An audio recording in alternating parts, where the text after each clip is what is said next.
Because what happened was, as our culture just moved toward the inanimate, and in fact we even viewed our food as just so much inanimate piles of protoplasmic structure. And in the USDA and in our basic culture, we still do. Again, the only question is, can we grow it fatter, faster, bigger, cheaper? And so we don't ask, does it matter if we honor and respect the pigness of the pig or the chickenness of the chicken? We just view the pig and the chicken and the tomato as so many inanimate piles of molecular protoplasmic structure to be manipulated however the human mind can cleverly conceive to manipulate it.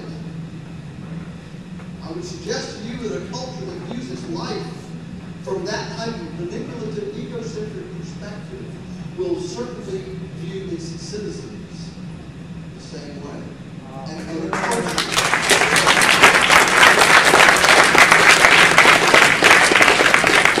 You see, it is how we respect and honor the least of these that creates a moral, ethical framework around which we respect the greatest of these.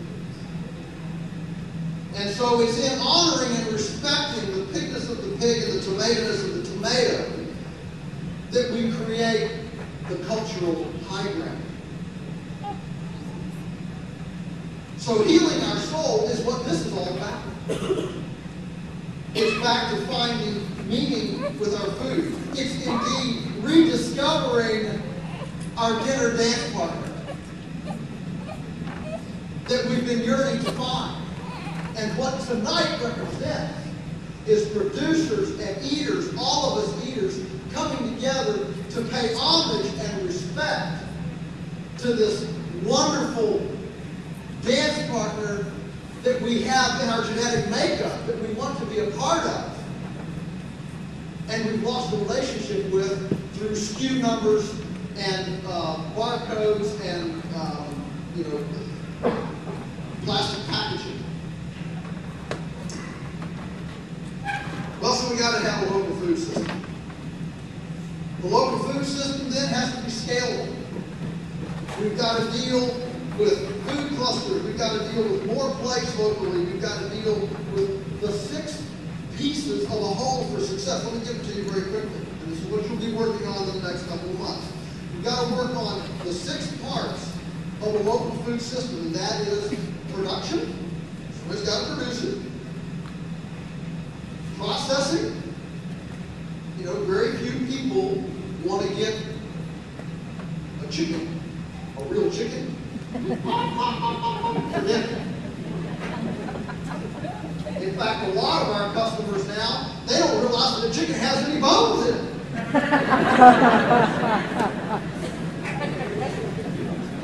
You know, 30 years ago when we started selling chickens, you know, and processing and everything, well, everybody knew how to cut up a chicken.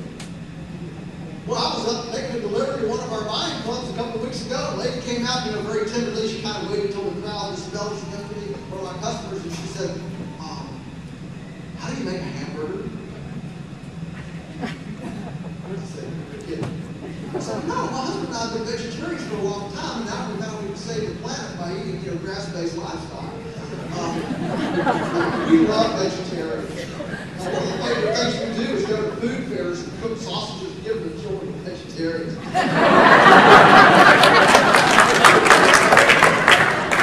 They always become our best customers because once they find out they can heal the planet with grass-based livestock, then they have to, you know, binge and make up the lost time.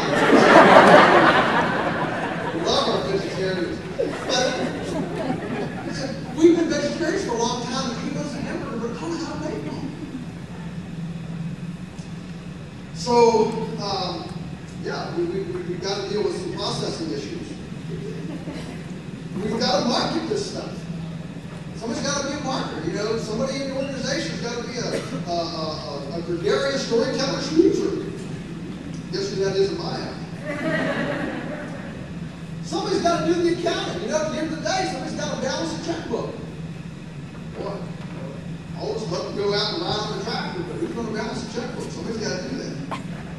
And then somebody's got to distribute. There's got to be a distribution network that can enjoy economies of scale with collaborative distribution efforts. And finally, there have to be patrons. And I would say, all the people here who aren't farmers, you are part of the solution by, guess what? Rediscovering your kitchens. You know, never has a culture spent more money remodeling their kitchens and buying gadgets, but never have they been so lost in finding them or using them. You know, this burden for a local food system can't just be on the farmers. I mean, somewhere along the line, we can't do everything, including placing it in your mouth at 6 p.m. Eaters have to rediscover our kitchens. We have to eat seasonally.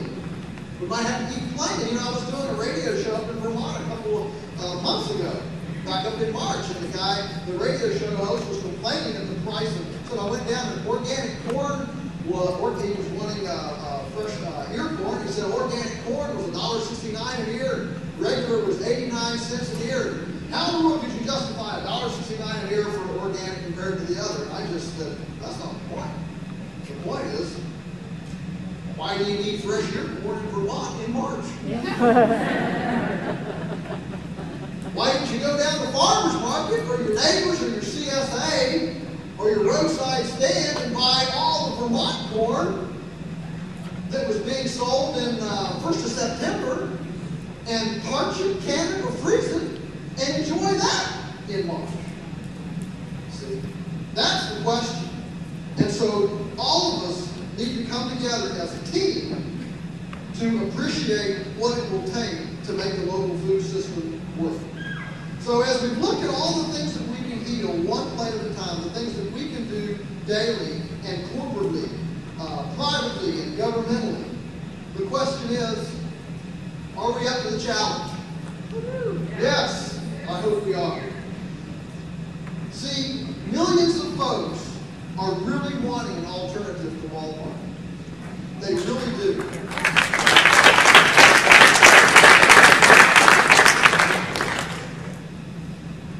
So most people are with us deep down. Intuitively, we understand that food is safer and more secure when it comes from a neighbor than when it's spent a month in the belly of a Chinese merchant marine. You know, intuitively, we kind of understand that. The question is, am I willing to understand that my place, right now, today, is part of the healing process? And what can I do to make that healing process? So, here's a couple of things that Kitsap County can probably do to affect this change in our lifestyle. One, and I'm just going to run through these, not belabor them, but we need a tax policy that equalizes payment with services rendered,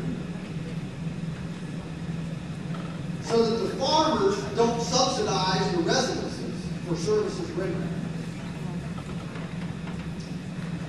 I think if you study your tax allocations right now, you'll find that there is disequilibrium between services required and the sector from which services get paid for. Number two, land policy that honors the dependence of people on the natural resources like aquifer recharge, transpiration, and food and fiber production. We need a farm use policy that recognizes the vital role of value-added marketing and infrastructure to farm viability.